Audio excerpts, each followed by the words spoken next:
સમાચારની શરૂઆત કરીએ તો નવસારીમાં અનેક તાલુકામાં વાવાઝોડાનો કહેર જોવા મળ્યો છે।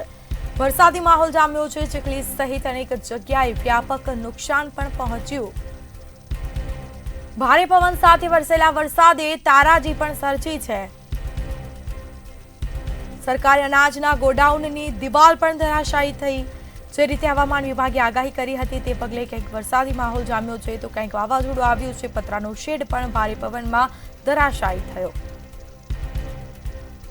નવસારીના અનેક તાલુકામાં વાવાઝોડાનો કહેર જોવા મળ્યો છે, જેમાં ચીખલી સહિત અનેક જગ્યાએ વ્યાપક નુકસાન પહોંચ્યું। તો વાવાઝોડું આવ્યું, ક્યાંક વૃક્ષો ધરાશાયી થયા।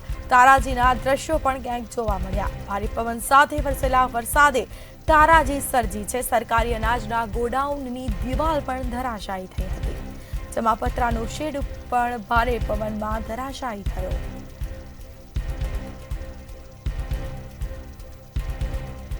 તો નવસારીના અનેક તાલુકામાં વાવાઝોડાનો કહેર જોવા મળ્યો છે। ચીખલી સહિત અનેક જગ્યાએ વ્યાપક નુકસાન પણ પહોંચ્યું।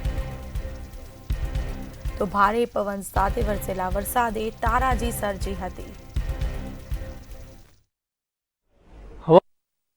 હવામાન વિભાગ દ્વારા કરવામાં આવેલી આગાહીના પગલે નવસારી જિલ્લાની વાત કરવા માટે નવસારી જિલ્લામાં ગત રાતે મોડી રાતે ધોધમાર વરસાદ વરસ્યો। ધોધમાર વરસાદની સાથે જે ભારે પવન ફૂંકાવાના કારણે જે નવસારી જિલ્લાના જે ચીખલી તાલુકો છે, ચીખલી તાલુકામાં જ્યાં જો ત્યાં નુકસાનીના અને જે તબાહીના દ્રશ્યો જોવા મળી રહ્યા છે। આપણે હાલ જે ઊભા છે તે નવસારી જિલ્લાના ચીખલી તાલુકાના જે સરકારી અનાજનું જે ગોડાઉન આવ્યું છે, સરકારી અનાજનું ગોડાઉન છે, તમને જે દ્રશ્યો સીધા બતાવવાનો પ્રયત્ન કરીશ કે જે દિવાલ છે તે દિવાલ પણ ધરાશાયી થઈ ચૂકી છે। સાથે જ જે છે તે ઉપરના જે પતરાઓ છે તે પતરાઓ પણ જે ઉડી જવા પામ્યા છે। જ્યાં ચીખલી તાલુકાના કેટલાક એવા ગામો છે અને જે વિસ્તારો છે ત્યાં મોટા પ્રમાણમાં નુકસાન થવા પામ્યું છે। જે ભારે વરસાદ અને પવનના કારણે મોટા પ્રમાણમાં વ્યાપક નુકસાન થવા પામ્યું છે। જે તબાહીના જે દ્રશ્યો છે તે તબાહીના દ્રશ્યો સામે આવી રહ્યા છે। ત્યારે આપણે હાલ જે સરકારી ગોડાઉનનું જે અનાજ જે છે તે અનાજને વાત કરીશું। જે દ્રશ્યો બતાવવા માંગીશ કે જે દિવાલ હતી તે દિવાલ પણ ધરાશાયી થઈ ચૂકી છે। સાથે જે પતરાનો જે શેડ હતો તે શેડ પણ અહીં જે ઉડી જવા પામ્યો છે, જેના કારણે સરકારી જે અનાજ છે તે સરકારી અનાજ પણ